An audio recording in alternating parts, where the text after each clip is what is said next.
today to show you why you should pick me to co-host Elvis Week 2012 with Memphis Jones. I'm standing in what's locally called the Seattle Center. 50 years ago, however, this area was known as the Century 21 Plaza and was home to the 1962 World's Fair. Elvis fans know that Elvis came here to film the Ted Richmond production of It Happened at the World's Fair. The World's Fair attracted 3.5 million visitors from around the world. They scheduled production on a weekday in the hopes of reducing the throngs of teenagers clogging the avenues just to get a glimpse of the king. That didn't work.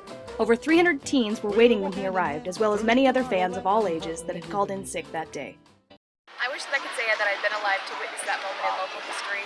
I also wish that I'd been able to see Elvis perform live at least once in his lifetime. Sadly, that's not the case. I also wish that I'd been an Elvis fan my entire life, but that's also not true. I only discovered Elvis a few years ago, and it's because I went to Vegas for my birthday, and I decided that in order to do Vegas right, it should probably include an Elvis show. So we picked Viva Elvis. As I sat in that darkened theater and I was watching the story unfold, I realized that I didn't know anything about Elvis Presley. And so, in typical Angela fashion, I went home and I diligently searched out everything I could find. Movies and books and CDs and music and biographies and web clips, as much as I could. And the more that I read and the more that I watched and the more that I listened to Elvis, the more that I just couldn't help falling in love with him. Elvis is more than just an icon of rock and roll, though he is that.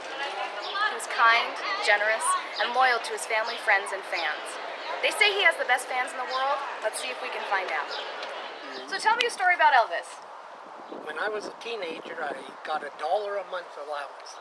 The first allowance I spent on Elvis Presley's Hound Dog. Hound Dog, awesome. So tell me, are you an Elvis fan? Oh yes, very much. And what is your favorite Elvis song? Kentucky Rain. That's an awesome song. Yeah, my favorite. Tell me, are you an Elvis fan? Yes.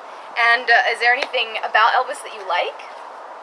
Specifically? The first song I heard of Elvis was Heartbreak Hotel. That's a great one. I think that was his first one.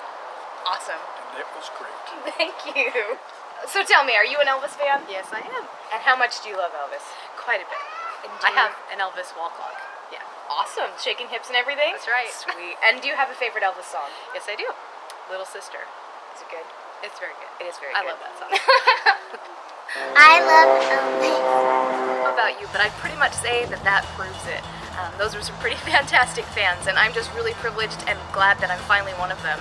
And you know, I may not have been an Elvis fan my entire life, but I can tell you that I'm really a super dedicated fan, and I would be so honored to be able to have the privilege of coming down there to Graceland and co-hosting Elvis Week with Memphis Jones for the 2012 celebration. And, you know, it really is a true testament to the humor and charisma and talent of Elvis Presley that has us all shook up and celebrating his life 35 years after his death. So, you know, an opportunity like this really comes along once in a lifetime, so I figured it's now or never. So don't be cruel, pick me, and until we meet again, keep on TCB.